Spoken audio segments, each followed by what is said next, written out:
Assalamualaikum warahmatullahi wabarakatuh. Perkenalkan, nama saya Florentina Ngadi, NIM 2310420077. Di sini saya akan memaparkan materi tentang laporan temuan masalah dan cara memecahkan masalah.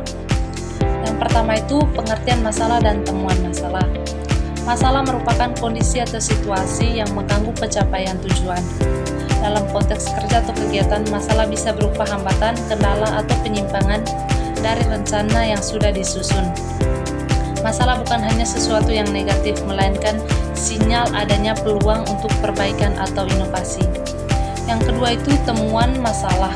Temuan masalah adalah hasil dari proses observasi dan evaluasi terhadap pelaksanaan suatu kegiatan yang menunjukkan adanya indikasi masalah. Temuan ini dapat bersumber dari yang pertama itu pengamatan langsung, yang kedua itu data statistik atau grafik, yang ketiga itu laporan dari peserta atau karyawan, yang keempat itu feedback atau keluhan.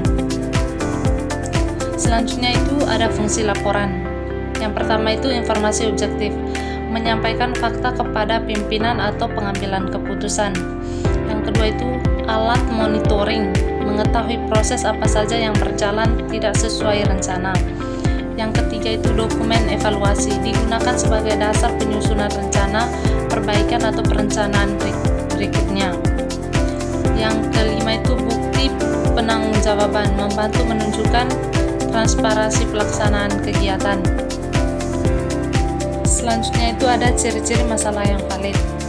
Berdasarkan fakta atau data dapat diverifikasi oleh pihak lain, berdampak terhadap kualitas hasil akhir, menunjukkan adanya deviasi dari target yang ditetapkan. Tujuan dari laporan yang pertama itu menghindari kesalahan yang sama di masa depan. Kedua itu menunjukkan sikap profesional dan menyikapi masalah. Yang ketiga itu memudahkan koordinasi antara bagian dalam mengambil tindakan korektif.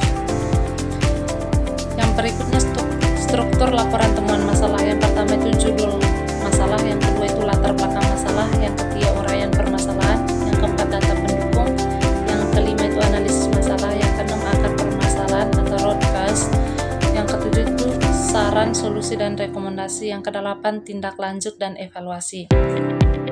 Selanjutnya juga ada teknik pemecahan masalah menggunakan 5W dengan 1H. Yang pertama itu what, apa masalahnya, yang kedua itu why, mengapa terjadi, yang ketiga itu when, kapan terjadi, yang keempat itu where, di mana, yang kelima itu how, siapa yang terlibat, yang keenam itu who, kronologinya. Itu dasar hukum, undang-undang, dan peraturan